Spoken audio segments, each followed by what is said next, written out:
السلام عليكم. مرحبا أصدقائي، يا رب أموركم تكون بألف خير. اليوم رح أعمل لكم وصفة كتير سهلة وبسيطة وكتير كتير كتير رح تعجبكم. هي صدور الدجاج بصوص رهيب كتير كتير كتير.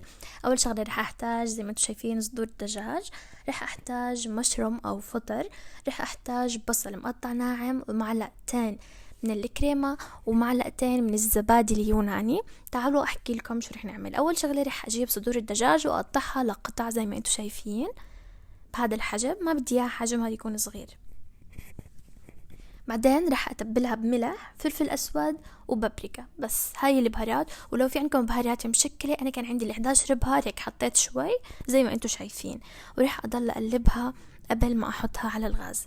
رح نجيب طاسة او مقلاي، رح احط فيها زيت، انا عندي زيت زيتون، ورح احط الدجاج. طبعا رح نضل هيك نقلب لحد ما الدجاج ينزل المية تاعته. ورح نحط توابل. لو ما كنتي تبلتيها، طبعا احنا تبلناها فخلص. رح اشيلها كمان من على النار واحط مكانها البصل مع الثوم المهروس واضل اقلب. تعالوا نشوف الفيديو. هون هيك كنت عم بقلب زي ما قلت لكم، بس انا بدي يستوي هيك 70%، وهذا هو اللون. زي ما قلت لكم رح احط البصل والثوم المهروس عندي واضل اقلب.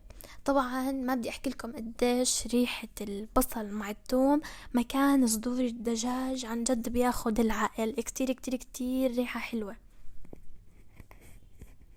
رح هلا احط الفطر اللي عندي. انا ما لقيت الفطر الطازة، انتو لو كان عندكم او عرفتوا انكم تشتروه طبعا بيكون احسن من المعلب. هلا رح احط معلقة او معلقة ونص لمعلقتين من الطحين او الدقيق، ونضلكم تقلبوا لحد ما ريحة الدقيق هيك تطلع بالاكل. رح انزل صدور الدجاج، ولازم تحطوا كوب من المرقة. لو ما عندكم مرقة من تاعت الدجاج تقدروا انكم تجيبوا مكعب معجي وبتذوبوه بمي دافية. هلا رح احط هون الكريمة.